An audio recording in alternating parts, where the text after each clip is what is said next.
ਵਾਹਿਗੁਰੂ ਜੀ ਕਾ ਖਾਲਸਾ ਵਾਹਿਗੁਰੂ ਜੀ ਕੀ ਫਤਿਹ। ਅੱਜ ਅਸੀਂ ਪਹੁੰਚੇ ਹਾਂ ਪਿੰਡ ਕਪੂਰਗੜ੍ਹ, ਜ਼ਿਲ੍ਹਾ ਫਤਿਹਗੜ੍ਹ ਸਾਹਿਬ। ਇਸ ਪਿੰਡ ਦੇ ਵਿੱਚ ਆਪ ਜੀ ਇਹ ਇਮਾਰਤ ਦੇ ਦਰਸ਼ਨ ਕਰ ਰਹੇ ਹੋ। ਇਹ ਧੰਨ ਸ੍ਰੀ ਗੁਰੂ ਹਰਗੋਬਿੰਦ ਸਾਹਿਬ ਜੀ ਮਹਾਰਾਜ ਜੀ ਦਾ ਕਿਲ੍ਹਾ ਹੈ। ਧੰਨ ਸ੍ਰੀ ਗੁਰੂ ਹਰਗੋਬਿੰਦ ਸਾਹਿਬ ਜੀ ਮਹਾਰਾਜ ਇਸ ਅਸਥਾਨ ਤੇ ਪਹੁੰਚੇ ਅਤੇ ਇਸ ਧਰਤੀ ਨੂੰ ਭਾਗ ਲਾਏ।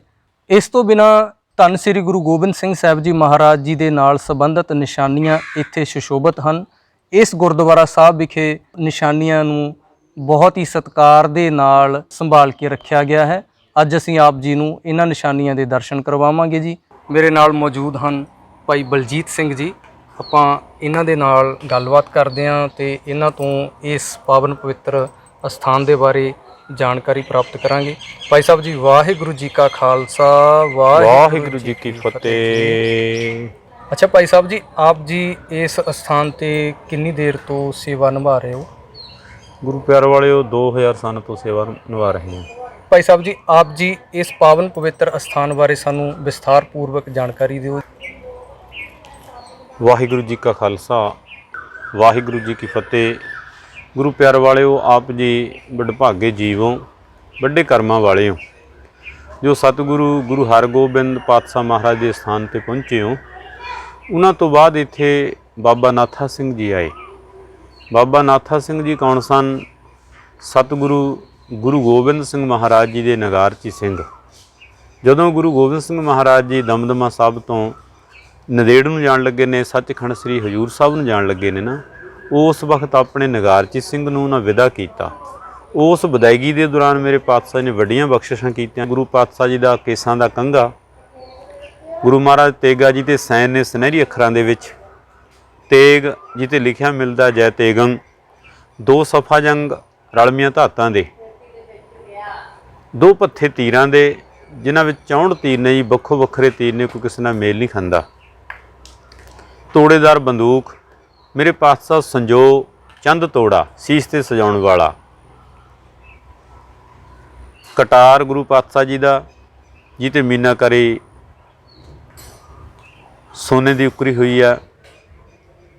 ਤੇ ਗੁਰੂ ਮਹਾਰਾਜ ਦੀਆਂ 4 ਢਾਲਾਂ, ਜਿਨ੍ਹਾਂ ਵਿੱਚ 2 ਪਿੱਠ ਵਾਲੀਆਂ ਤੇ 2 ਹੱਥ ਵਿੱਚ ਫੜਨ ਵਾਲੀਆਂ, 1 ਸਰਬਲੋਹ ਦੀ, 3 ਤਾਂਬੇ ਦੀਆਂ।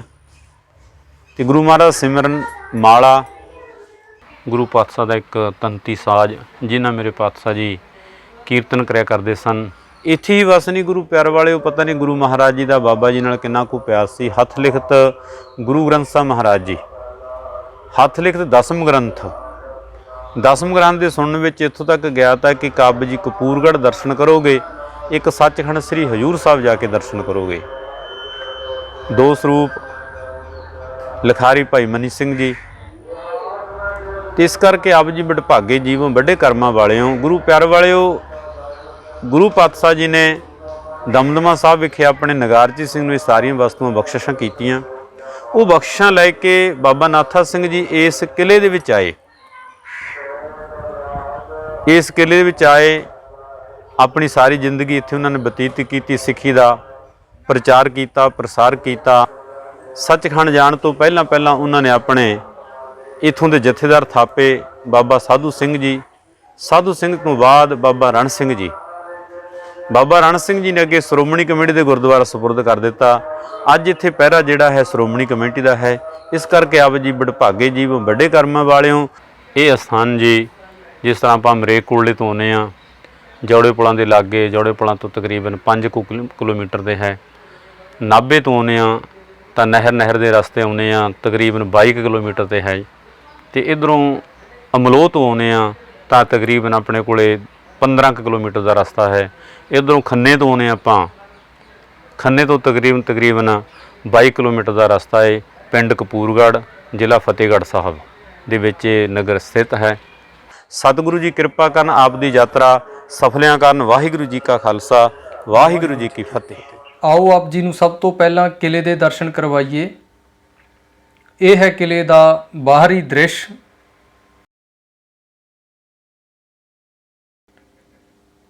ਇਹ ਹੈ ਕਿਲ੍ਹੇ ਦਾ ਮੁੱਖ ਦਰਵਾਜ਼ਾ। ਲੱਕੜ ਨੂੰ ਤਰਾਸ਼ ਕੇ ਉਸ ਦੇ ਉੱਪਰ ਕਢਾਈ ਕਰਕੇ ਬੇਲ ਬਣਾ ਕੇ ਇਹ ਤਿਆਰ ਕੀਤਾ ਗਿਆ ਹੈ। ਫੁੱਲ ਬੂਟੀਆਂ ਬਣਾਈਆਂ ਗਈਆਂ ਨੇ। ਬਹੁਤ ਹੀ ਮਿਹਨਤ ਕੀਤੀ ਹੋਈ ਹੈ ਇਸ ਦਰਵਾਜ਼ੇ ਦੇ ਉੱਪਰ।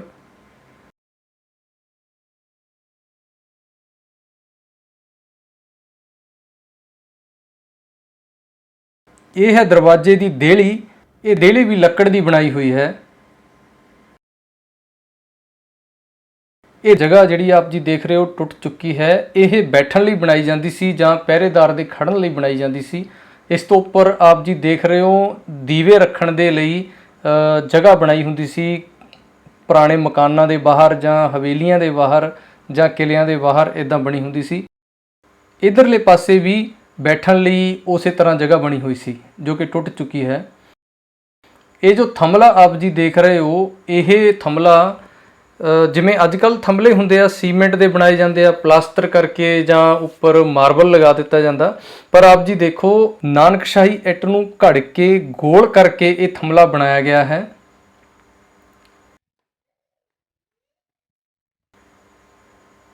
ਇਹ ਇਕੱਲਾ ਥੰਮਲਾ ਹੀ ਨਹੀਂ ਬਣਾਇਆ ਗਿਆ, ਆਪ ਜੀ ਦੇਖੋ ਇਹ ਫੁੱਲ ਵੀ ਨਾਲ ਬਣਾਏ ਗਏ ਹਨ, ਉਹ ਵੀ ਇੱਟਾਂ ਨੂੰ ਘੜ ਕੇ ਬਣਾਏ ਗਏ ਹਨ।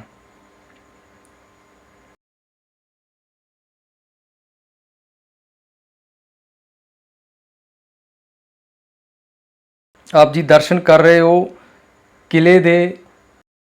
ਪਿੰਡ ਕਪੂਰਗੜ੍ਹ ਵਿਖੇ ਹੈ ਇਹ ਕਿਲਾ। ਗੁਰੂ ਹਰਗੋਬਿੰਦ ਸਾਹਿਬ ਜੀ ਮਹਾਰਾਜ ਜੀ ਦਾ ਕਿਲਾ ਹੈ। ਨਿਸ਼ਾਨ ਸਾਹਿਬ ਝੂਲ ਰਹੇ ਹਨ। ਇਹ ਭਾਈ ਪ੍ਰਗਟ ਸਿੰਘ ਜੀ ਹਨ ਜੋ ਕਿ ਮੇਰੇ ਨਾਲ ਵੀਡੀਓਗ੍ਰਾਫੀ ਕਰ ਰਹੇ ਹਨ। ਸੋ ਇਹਨਾਂ ਦਾ ਬਹੁਤ ਬਹੁਤ ਧੰਨਵਾਦ ਹੈ। ਜਿਉਂ ਹੀ ਅਸੀਂ ਕਿਲੇ ਦੇ ਅੰਦਰ ਦਾਖਲ ਹੁੰਦੇ ਹਾਂ ਤਾਂ ਸਭ ਤੋਂ ਪਹਿਲਾਂ ਅਸੀਂ ਤੁਹਾਨੂੰ ਛੱਤ ਦਿਖਾਉਂਦੇ ਹਾਂ ਜੋ ਕਿ ਟੁੱਟ ਚੁੱਕੀ ਹੈ। ਪਰ ਤੁਸੀਂ ਦੇਖੋ ਸਤੀਰੀ ਕਿੰਨੀ ਵਧੀਆ ਅੱਜ ਵੀ ਬਿਲਕੁਲ ਸਿੱਧੀ ਉਸੇ ਤਰ੍ਹਾਂ ਲੱਗੀ ਹੋਈ ਹੈ ਤੇ ਸਤੀਰੀ ਉੱਪਰ ਕਾਰਾਗਰੀ ਕਰਕੇ ਇਹਨੂੰ ਕਿੰਨਾ ਸੋਹਣਾ ਬਣਾਇਆ ਗਿਆ ਹੈ।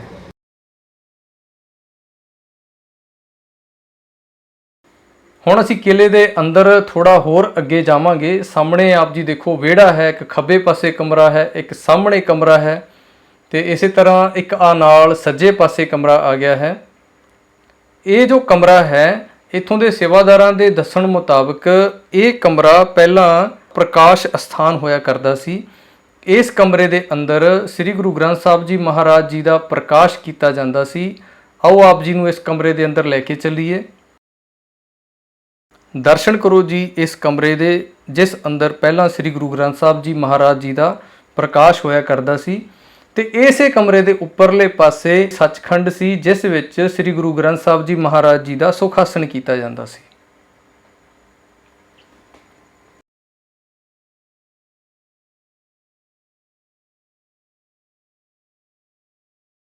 ਇਹ ਆਪ ਜੀ ਦੇਖੋ ਕਿੰਨੀ ਪੁਰਾਣੀ ਲੱਕੜ ਦੇ ਦਰਵਾਜ਼ੇ ਹਨ ਜਾਂ ਖਿੜਕੀਆਂ ਹਨ, ਇਹਦੇ ਬਾਰੇ ਕੁਝ ਕਿਹਾ ਨਹੀਂ ਜਾ ਸਕਦਾ ਪਰ ਬਹੁਤ ਹੀ ਮਿਹਨਤ ਦੇ ਨਾਲ ਬਣਾਏ ਗਏ ਹਨ। ਆਪ ਜੀ ਦੇਖ ਰਹੇ ਹੋ ਇਹਦੇ ਵਿੱਚ ਕਿੱਲਾ ਲਗਾ ਕੇ ਇਸ ਨੂੰ ਬਣਾਇਆ ਗਿਆ ਹੈ। ਇੱਕ ਪਾਸੇ ਕਿੱਲਾ ਲਗਾ ਕੇ ਤੇ ਦੂਜੇ ਪਾਸਿਓਂ ਕਿੱਲ ਨੂੰ ਮੋੜ ਦਿੱਤਾ ਜਾਂਦਾ ਸੀ। ਇਹਦੇ ਨਾਲ ਦਰਵਾਜ਼ੇ ਦੀ ਮਜ਼ਬੂਤੀ ਹੋਰ ਵੀ ਵੱਧ ਜਾਂਦੀ ਸੀ। ਪੁਰਾਣੇ ਸਮਿਆਂ ਵਿੱਚ ਕਿਲਿਆਂ ਨੂੰ, ਹਵੇਲੀਆਂ ਨੂੰ ਜਾਂ ਘਰਾਂ ਨੂੰ ਇਦਾਂ ਦੇ ਦਰਵਾਜ਼ੇ ਲਗਾਏ ਜਾਂਦੇ ਸੀ ਤੇ ਹੁਣ ਵੀ ਆਪ ਜੀ ਕਿਤੇ ਨਾ ਕਿਤੇ ਕਿਸੇ ਪੁਰਾਣੇ ਘਰ ਦੇ ਬਾਹਰ ਇਦਾਂ ਦਾ ਦਰਵਾਜ਼ਾ ਲੱਗਿਆ ਦੇਖ ਸਕਦੇ ਹੋ। ਇਹ ਨਾਨਕਸ਼ਾਹੀ ਇੱਟ ਬਹੁਤ ਛੋਟੇ ਆਕਾਰ ਦੀ ਹੈ, ਤਕਰੀਬਨ ਇੱਕ ਗਿੱਠ ਤੋਂ ਵੀ ਛੋਟੀ ਹੈ। ਆਪ ਜੀ ਦਰਸ਼ਨ ਕਰ ਰਹੇ ਹੋ ਇਹ ਸਾਰਾ ਕਿਲਾ ਇਹ ਨਾਨਕਸ਼ਾਹੀ ਇੱਟ ਦਾ ਬਣਿਆ ਹੋਇਆ ਹੈ। ਉਹ ਸਾਹਮਣੇ ਇੱਕ ਗੋਲ ਕੁੰਡਾ ਲੱਗਿਆ ਹੋਇਆ ਹੈ, ਕੜੇ ਵਾਂਗੂ ਗੋਲ ਹੈ ਤੇ ਇਹ ਚੰਦੋਆ ਬੰਨ੍ਹਣ ਦੇ ਲਈ ਵਰਤੇ ਜਾਂਦੇ ਸਨ ਪੁਰਾਣੇ ਸਮਿਆਂ ਦੇ ਵਿੱਚ। ਤੇ ਸ੍ਰੀ ਸੱਚਖੰਡ ਸ੍ਰੀ ਹਰਿਮੰਦਰ ਸਾਹਿਬ ਜੀ ਦੇ ਵਿੱਚ ਅੱਜ ਵੀ ਇਸ ਤਰ੍ਹਾਂ ਦੇ ਕੁੰਡੇ ਲੱਗੇ ਹਨ ਜਿਨ੍ਹਾਂ ਦੇ ਵਿੱਚ ਚੰਦੋਆ ਸਾਹਿਬ ਦੀਆਂ ਤਣੀਆਂ ਬੰਨ੍ਹ ਕੇ ਚੰਦੋਆ ਸਜਾਇਆ ਜਾਂਦਾ ਹੈ ਹਰ ਰੋਜ਼।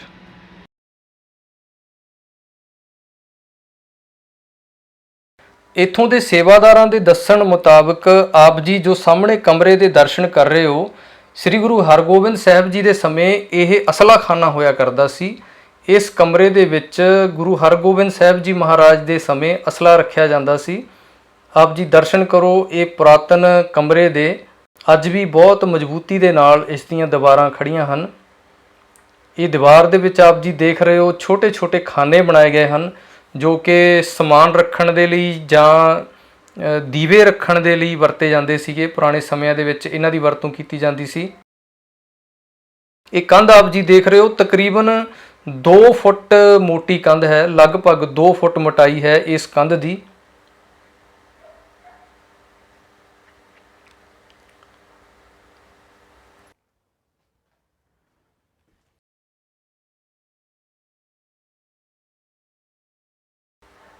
ਜਿਵੇਂ ਹੀ ਅਸੀਂ ਇਸ ਕਮਰੇ ਤੋਂ ਬਾਹਰ ਆਉਂਦੇ ਹਾਂ ਤਾਂ ਸੱਜੇ ਪਾਸੇ ਜੋ ਸਾਹਮਣੇ ਇੱਕ ਹੋਰ ਕਮਰਾ ਬਣਿਆ ਹੋਇਆ ਹੈ, ਇਹ ਕਮਰਾ ਗੁਰੂ ਕੇ ਲੰਗਰਾਂ ਦੇ ਲਈ ਵਰਤਿਆ ਜਾਂਦਾ ਸੀ। ਇੱਥੇ ਗੁਰੂ ਕਾ ਲੰਗਰ ਹੋਇਆ ਕਰਦਾ ਸੀ।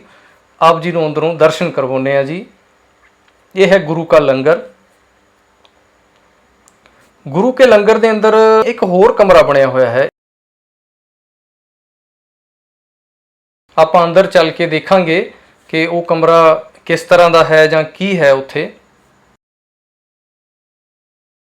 ਅਸੀਂ ਕਮਰੇ ਦੇ ਅੰਦਰ ਦਾਖਲ ਹੁੰਨੇ ਹਾਂ ਤਾਂ ਸਾਹਮਣੇ ਸੱਜੇ ਪਾਸੇ ਇਹ ਜੋ ਜਗ੍ਹਾ ਬਣੀ ਹੋਈ ਹੈ, ਇਹਨੂੰ ਆਪਾਂ ਮੋਰਚਾ ਕਹਿ ਸਕਦੇ ਹਾਂ, ਕਿਉਂਕਿ ਇੱਥੇ ਇੱਕ ਪਹਿਰੇਦਾਰ ਖੜ ਕੇ ਜਾਂ ਬੈਠ ਕੇ ਪਹਿਰਾ ਦਿਆ ਕਰਦਾ ਸੀ, ਨਿਗਰਾਨੀ ਕਰਿਆ ਕਰਦਾ ਸੀ। ਤੇ ਇਸ ਮੋਰਚੇ ਦੇ ਵਿੱਚ ਇੱਕ ਚੌਰਸਖਾਨਾ ਬਣਿਆ ਹੋਇਆ ਹੈ, ਜਿਸ ਵਿੱਚੋਂ ਆਰ-ਪਾਰ ਦੇਖਿਆ ਜਾ ਸਕਦਾ ਹੈ, ਭਾਵ ਕਿ ਅੰਦਰੋਂ ਬਾਹਰਲੇ ਪਾਸੇ ਦੇਖ ਸਕਦੇ ਹਾਂ। ਤੇ ਇਹ ਸਾਰੇ ਕਿਲਿਆਂ ਦੇ ਵਿੱਚ ਇਸ ਤਰ੍ਹਾਂ ਬਣੇ ਹੁੰਦੇ ਸਨ। ਇਸ ਖਾਨੇ ਕੋਲ ਖੜ ਕੇ ਪਹਿਰੇਦਾਰ ਨਿਗਰਾਨੀ ਕਰਿਆ ਕਰਦਾ ਸੀ। ਇੱਥੋਂ ਦੇ ਸੇਵਾਦਾਰਾਂ ਦੇ ਦੱਸਣ ਅਨੁਸਾਰ ਇੱਥੋਂ ਉਸ ਸਮੇਂ 10 ਪਿੰਡ ਦਿਖਿਆ ਕਰਦੇ ਸਨ ਤੇ ਲੋੜ ਪੈਣ ਤੇ ਇਸ ਖਾਨੇ ਦੇ ਵਿੱਚੋਂ ਤੀਰ ਜਾਂ ਬੰਦੂਕ ਵੀ ਚਲਾਈ ਜਾ ਸਕਦੀ ਸੀ। ਹੁਣ ਅਸੀਂ ਇਸ ਕਮਰੇ ਤੋਂ ਬਾਹਰ ਆਵਾਂਗੇ। ਇਸ ਕਮਰੇ ਨੂੰ ਜਿਹੜਾ ਦਰਵਾਜ਼ਾ ਲੱਗਿਆ ਹੋਇਆ ਹੈ, ਬਹੁਤ ਹੀ ਸੋਹਣਾ ਦਰਵਾਜ਼ਾ ਬਣਾਇਆ ਗਿਆ। ਆਪ ਜੀ ਦਰਸ਼ਨ ਕਰੋ, ਬਹੁਤ ਬਰੀਕ ਕਢਾਈ ਕੀਤੀ ਗਈ ਹੈ।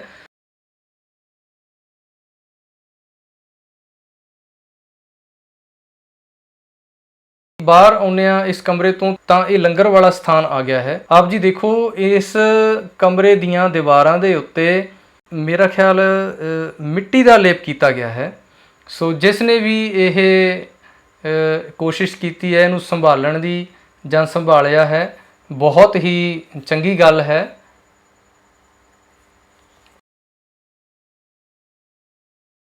ਹੁਣ ਆਪ ਜੀ ਅੱਗੇ ਆਓ ਤਾਂ ਇੱਕ ਖੱਬੇ ਪਾਸੇ ਦੀਵਾਰ ਟੁੱਟੀ ਹੋਈ ਦਿਖ ਰਹੀ ਹੈ ਤੇ ਦੀਵਾਰ ਤੋਂ ਬਾਹਰਲੇ ਪਾਸੇ ਆਪ ਜੀ ਦੇਖ ਰਹੇ ਹੋ ਕਿਲੇ ਦੀ 4 ਦੀਵਾਰੀ ਹੈ ਤੇ ਨਾਲ ਹੀ ਅੰਦਰਲੇ ਪਾਸੇ ਇੱਕ ਗੁਰਦੁਆਰਾ ਸਾਹਿਬ ਸੁਸ਼ੋਭਿਤ ਹੈ। ਇਸ ਗੁਰਦੁਆਰਾ ਸਾਹਿਬ ਦੇ ਅੰਦਰ ਧੰਨ ਸ੍ਰੀ ਗੁਰੂ ਗੋਬਿੰਦ ਸਿੰਘ ਸਾਹਿਬ ਜੀ ਮਹਾਰਾਜ ਜੀ ਦੇ ਨਾਲ ਸੰਬੰਧਿਤ ਪਾਵਨ ਪਵਿੱਤਰ ਨਿਸ਼ਾਨੀਆਂ ਹਨ, ਜਿੱਥੇ ਆਪ ਜੀ ਨੂੰ ਲੈ ਕੇ ਜਾਵਾਂਗੇ ਤੇ ਦਰਸ਼ਨ ਕਰਵਾਵਾਂਗੇ। ਹੁਣ ਅਸੀਂ ਕਿਲੇ ਤੋਂ ਬਾਹਰ ਆ ਰਹੇ ਹਾਂ। ਕਿਲੇ ਤੋਂ ਬਾਹਰ ਆਉਂਦੇ ਹਾਂ ਤਾਂ ਬਿਲਕੁਲ ਸਾਹਮਣੇ ਆ ਕੇ ਅਸੀਂ ਦੇਖਦੇ ਹਾਂ ਕਿ ਇੱਕ ਖੂਹ ਹੈ, ਜੋ ਕਿ ਉੱਪਰ ਤੋਂ ਥੱਲੇ ਤੱਕ ਸਾਰਾ ਨਾਨਕਸ਼ਾਹੀ ਇੱਟ ਦੇ ਨਾਲ ਬਣਿਆ ਹੋਇਆ ਹੈ। ਇਹ ਪੁਰਾਤਨ ਖੂਹ ਹੈ। ਪੁਰਾਣੇ ਸਮਿਆਂ ਦੇ ਵਿੱਚ ਪਾਣੀ ਪੀਣ ਦਾ ਸੋਮਾ ਖੂਹ ਹੋਇਆ ਕਰਦੇ ਸੀ। ਇਸ ਦੇ ਬਿਲਕੁਲ ਸੱਜੇ ਪਾਸੇ ਆਪ ਜੀ ਗੁਰਦੁਆਰਾ ਸਾਹਿਬ ਦੇ ਦਰਸ਼ਨ ਕਰ ਰਹੇ ਹੋ ਤੇ ਹੁਣ ਆਪ ਜੀ ਨੂੰ ਅਸੀਂ ਗੁਰਦੁਆਰਾ ਸਾਹਿਬ ਦੇ ਅੰਦਰ ਲੈ ਕੇ ਚੱਲਾਂਗੇ ਅਤੇ ਪਾਵਨ ਪਵਿੱਤਰ ਨਿਸ਼ਾਨੀਆਂ ਦੇ ਦਰਸ਼ਨ ਕਰਵਾਵਾਂਗੇ। ਆਓ ਜੀ ਚੱਲੀਏ ਗੁਰਦੁਆਰਾ ਸਾਹਿਬ ਜੀ ਦੇ ਅੰਦਰ।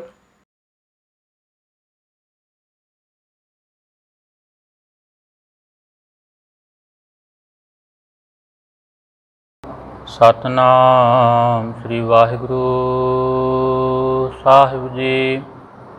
ਇੱਕ ਓੰਕਾਰ ਸਤਨਾਮ ਕਰਤਾ ਪੁਰਖ ਨਿਰਭਉ ਨਿਰਵੈਰ ਅਕਾਲ ਮੂਰਤ ਅਜੂਨੀ ਸੈਭੰ ਗੁਰ ਪ੍ਰਸਾਦ। ਡੰਡਾਉਤ ਵੰਦਨ ਅਨੇਕ ਵਾਰ ਸਰਬ ਕਲਾ ਸਮਰੱਥ ਡੋਲਨ ਤੇ ਰਾਖੋ ਪ੍ਰਭੂ ਨਾਨਕ ਦੇ ਕਰ ਹੱਥ। ਦਰਮਨ ਦਾ ਠੰਡਾ ਦਰਬਾਰ ਤੁਝ ਬਿਨ ਸੁਰਤ ਕਰੇ ਕੋ ਮੇਰੀ। ਦਰਸ਼ਨ ਦੀਜੈ ਖੋਲ ਕਵਾਰ ਸੋ ਕਹੋ ਟਲ ਗੁਰ ਸੇਬੀਐ ਅਹਨਸ ਸਹਿਜ ਸੁਭਾਏ। ਦਰਸ਼ਨ ਪਰਸੀਐ ਗੁਰੂ ਕੈ ਜਨਮ ਮਰਨ ਦੁਖ ਜਾਏ। ਹੋਵੈ ਸਿਫਤ ਖਸਮ ਦੀ, ਨੂਰ ਅਰਸੋਂ ਕੁਰਸੋਂ ਝੱਟੀਐ। ਤੁਧ ਡਿਠੇ ਸੱਚੇ ਪਾਤਸ਼ਾਹ, ਮਲ ਜਨਮ ਜਨਮ ਦੀ ਕੱਟੀਐ। ਸਤਨਾਮ ਵਾਹਿਗੁਰੂ ਸਾਹਿਬ ਜੀ। ਸੋਰਠ ਮਹੱਲਾ ਚੌਥਾ। ਆਪੇ ਸ੍ਰਿਸ਼ਟ ਉਪਾਇਂਦਾ ਪਿਆਰਾ, ਕਰ ਸੂਰਜ ਚੰਦ ਚਨਾਣ। ਆਪ ਨਿਤਾਣਿਆ ਤਾਣ ਹੈ ਪਿਆਰਾ, ਆਪ ਨਿਮਾਣਿਆ ਮਾਣ। ਆਪ ਦਇਆ ਕਰ ਰੱਖਦਾ ਪਿਆਰਾ, ਆਪੇ ਸੁਗੜ ਸੁਜਾਨ। ਮੇਰੇ ਮਨ ਜਪ ਰਾਮ ਨਾਮ ਨੀਸਾਨ।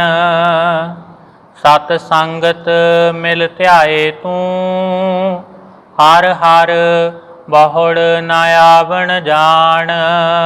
ਰਹਾਉ ਆਪੇ ਹੀ ਗੁਣ ਵਰਤਦਾ ਪਿਆਰਾ, ਆਪੇ ਹੀ ਪਰਵਾਣ। ਆਪੇ ਬਖਸ਼ ਕਰਾਇਂਦਾ ਪਿਆਰਾ, ਆਪੇ ਸੱਚ ਨੀਸਾਨ।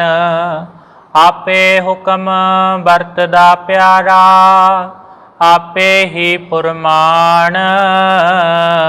ਆਪੇ ਭਗਤ ਭੰਡਾਰ ਹੈ ਪਿਆਰਾ, ਆਪੇ ਦੇਵੈ ਦਾਨ। ਆਪੇ ਸੇਵ ਕਰਾਇਂਦਾ ਪਿਆਰਾ, ਆਪ ਦਿਵਾਵੈ ਮਾਣ। ਆਪੇ ਤਾੜੀ ਲਾਇਂਦਾ ਪਿਆਰਾ, ਆਪੇ ਗੁਣੀ ਨਿਧਾਨ। ਆਪੇ ਵੱਡਾ ਆਪ ਹੈ ਪਿਆਰਾ, ਆਪੇ ਹੀ ਪ੍ਰਧਾਨ। ਆਪੇ ਕੀਮਤ ਪਾਇਂਦਾ ਪਿਆਰਾ, ਆਪੇ ਤੁਲ ਪਰਵਾਣ। ਆਪੇ ਅਤੁਲ ਤੁਲਾਇਂਦਾ ਪਿਆਰਾ, ਜਨ ਨਾਨਕ ਸਦ ਕੁਰਬਾਨ। ਆਪੇ ਕੀਮਤ ਪਾਇਂਦਾ ਪਿਆਰਾ, ਆਪੇ ਤੁਲ ਪਰਵਾਣ। ਆਪੇ ਅਤੁਲ ਤੁਲਾਇਂਦਾ ਪਿਆਰਾ, ਜਨ ਨਾਨਕ ਸਦ ਕੁਰਬਾਨ।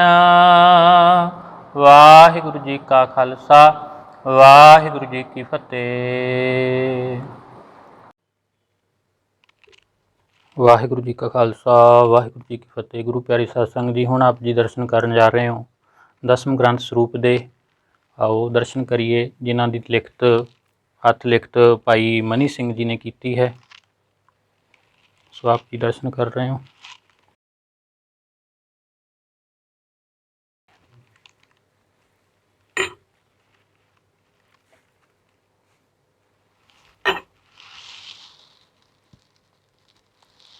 ਵਾਹਿਗੁਰੂ ਜੀ ਕਾ ਖਾਲਸਾ, ਵਾਹਿਗੁਰੂ ਜੀ ਕੀ ਫਤਿਹ।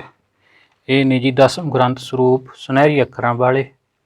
ਲਾਲ ਅੱਖਰਾਂ ਨੂੰ ਸੁਨਹਿਰੀ ਅੱਖਰ ਬੋਲਦੇ ਨੇ ਜੀ। ਵਾਹਿਗੁਰੂ ਜੀ।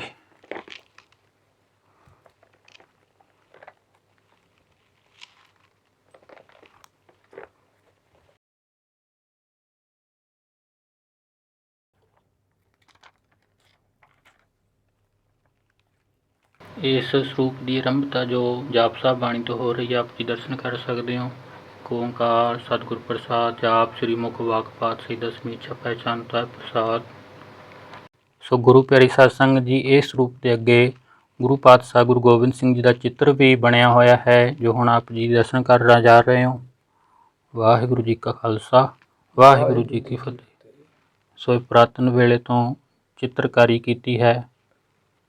ਸੋ ਗੁਰੂ ਪਿਆਰੀ ਸਾਧ ਸੰਗਤ ਜੀ, ਪਾਵਨ ਪਵਿੱਤਰ ਅਸਥਾਨ ਦੀ ਸੇਵਾ ਭਾਈ ਬਲਜੀਤ ਸਿੰਘ ਜੀ ਕਰ ਰਹੇ ਹਨ। ਤੇ ਮੇਰੇ ਨਾਲ ਉਹਨਾਂ ਦੇ ਸੁਪੁੱਤਰ ਭਾਈ ਵੀਰ ਵਰਿੰਦਰਪਾਲ ਸਿੰਘ ਜੀ ਮੌਜੂਦ ਹਨ, ਜੋ ਕਿ ਇੱਥੋਂ ਦੀਆਂ ਪਾਵਨ ਨਿਸ਼ਾਨੀਆਂ ਦੇ ਬਾਰੇ ਆਪ ਜੀ ਨੂੰ ਜਾਣਕਾਰੀ ਦੇਣਗੇ ਜੀ। ਵੀਰ ਵਰਿੰਦਰਪਾਲ ਸਿੰਘ ਜੀ।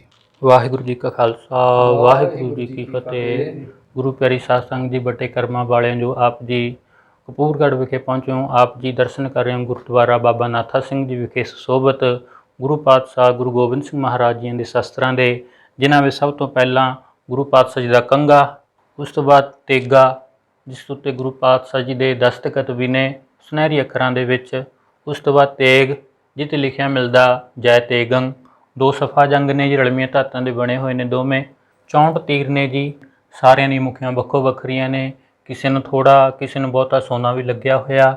ਇਹ ਤੀਰ ਵਾਰੇ ਰੱਖੇ ਨੇ ਦਰਸ਼ਨਾਂ ਵਾਸਤੇ ਜੀ। ਤੀਰਾਂ ਤੋਂ ਬਾਅਦ ਤੋੜੇਦਾਰ ਬੰਦੂਕ ਜਿਹਦੇ ਵਿੱਚ ਬਰੂਦ ਪੈਂਦਾ ਜੀ। ਬੰਦੂਕ ਤੋਂ ਬਾਅਦ ਸੰਜੋ ਤੇ ਚੰਦ ਤੋੜਾ ਗੁਰੂ ਪਾਤਸ਼ਾਹ ਜੀ ਦਾ ਸਿਰ 'ਤੇ ਸਜਾਉਣ ਵਾਲਾ, ਕੇਸਕੀ ਸਜਾ ਕੇ ਸੰਜੋ ਸਜਾਉਂਦੇ ਸਨ, ਫਿਰ ਦਸਤਾਰ ਦੇ ਨਾਲ ਚੰਦ ਤੋੜਾ ਸਜਾਉਂਦੇ ਸਨ। ਸੋ ਕਮਰ ਕਹਿਦਾ ਸ਼ਸਤਰ ਕਟਾਰ ਜਿੱਤੇ ਸਾਰੀ ਮੀਨਾਕਾਰੀ ਸੋਨੇ ਦੀ ਹੈ ਜੀ। ਇੱਥੇ ਗੁਰੂ ਪਾਤਸ਼ਾਹ ਗੁਰੂ ਕਲਗੀਧਰ ਪਾਤਸ਼ਾਹ ਦੀ ਬਖਸ਼ਿਸ਼ ਕੇ ਜਿਹੜਾ ਸਿੱਖ ਨਿਤਨੇਮ ਕਰਕੇ ਇਸ ਕਟਾਰ ਦੇ ਦਰਸ਼ਨ ਕਰਦਾ ਹੈ ਤਾਂ ਸਤਿਗੁਰੂ ਕਹਿੰਦੇ ਸਾਡੇ ਦਰਸ਼ਨ ਨੇ। ਸਿੱਖ ਨਿਤਨੇਮ ਨਹੀਂ ਕਰ ਸਕਦਾ, 2.5 ਘੰਟੇ ਬੈਠ ਕੇ ਵਾਹਿਗੁਰੂ ਵਾਹਿਗੁਰੂ ਦਾ ਜਾਪ ਕਰੇ, ਫਿਰ ਇਸ ਕਟਾਰ ਦੇ ਦਰਸ਼ਨ ਕਰੇ ਤਾਂ ਸਤਿਗੁਰੂ ਕਹਿੰਦੇ ਸਾਡੇ ਦਰਸ਼ਨ ਨੇ। ਕਟਾਰ ਤੋਂ ਬਾਅਦ ਸਿਮਰਨਾ ਸਰਬਲੋ ਦਾ ਮਾਲਾ, ਜਿਹਦੇ ਮਣਕਿਆਂ ਦੀ ਗਿਣਤੀ ਕੋਈ ਨਹੀਂ, ਜੱਜ ਗਿਣ ਕੇ ਜਾਂਦੇ, ਕੱਲ੍ਹ ਨੂੰ ਘੱਟ ਵੀ ਸਕਦੀ ਹੈ ਵੱਧ ਵੀ ਸਕਦੀ ਹੈ ਜੀ। ਮਾਲਾ ਤੋਂ ਉਪਰੰਤ 3 ਬਰਾਗਣਾਂ ਨੇ ਜੀ ਬਾਬਾ ਨਾਥਾ ਸਿੰਘ ਜੀ ਦੀਆਂ, 4 ਢਾਲਾਂ ਨੇ ਗੁਰੂ ਪਾਤਸ਼ਾਹ ਗੁਰੂ ਗੋਬਿੰਦ ਸਿੰਘ ਮਹਾਰਾਜ ਜੀਆਂ ਦੇ, ਜਿਨ੍ਹਾਂ ਵਿੱਚ 3 ਤਾਂਬੇ ਦੀਆਂ ਨੇ ਤੇ 1 ਸਰਬਲੋ ਦੀ ਆ, 2 ਹੱਥ ਵਾਲੀਆਂ ਨੇ, 2 ਪਿੱਠ ਵਾਲੀਆਂ ਨੇ ਜੀ।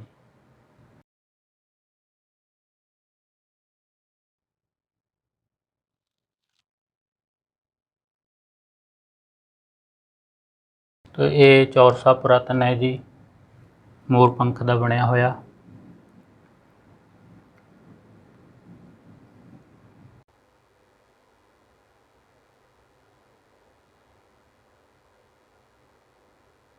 ये पुरातन संदूक ने जी, जिन्हां विच बाबा नाथा सिंह जी ये शस्त्र ते महाराज जियां दे स्वरूप इत्थे लैके आए सन।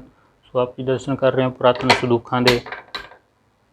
ये पुरातन संदूक ने जी, दो संदूक ने जिन्हां विच शस्त्र वस्त्र बाबा जी लैके आए सन। गुरु प्यारी साध संगत जी, घर घर बाबा गावीए वजन ताल मिरदंगर बाबा। भाई गुरदास जी ने अपनियां पावन पवित्र 12 ਦੇ ਵਿੱਚ ਇਸ ਪੰਕਤੀ ਦਾ ਜ਼ਿਕਰ ਕੀਤਾ ਹੈ। ਸੋ ਰਬਾਬ ਜਿਹੜਾ ਸਾਜ਼ ਹੈ ਸਾਡੇ ਸਿੱਖ ਧਰਮ ਦਾ ਪ੍ਰਮੁੱਖ ਸਾਜ਼ ਹੈ। ਭਾਈ ਮਰਦਾਨਾ ਜੀ ਰਬਾਬ ਵਜਾਇਆ ਕਰਦੇ ਸਨ। तो उस तो बाद दे विच रबाब साज जिहड़ा है सिख धर्म का एक अनिखड़वां अंग बन गया है। सिख इतिहास दे विच रबाबां दा जिक्र आउंदा है। इन्हां विच्चों एक रबाब पिंड कपूरगढ़ विखे मौजूद है। ये रबाब गुरु गोबिंद सिंह जी दे नाल संबंधित दसी जाती है। अज आप जी नूं इस रबाब दे दर्शन करा रहे हैं। ये रबाब काफ़ी भारी रबाब है, काफ़ी बड़े साइज की रबाब है। ये पुरातन रबाब है। आप जी दर्शन करो इस पावन पवित्र रबाब दे।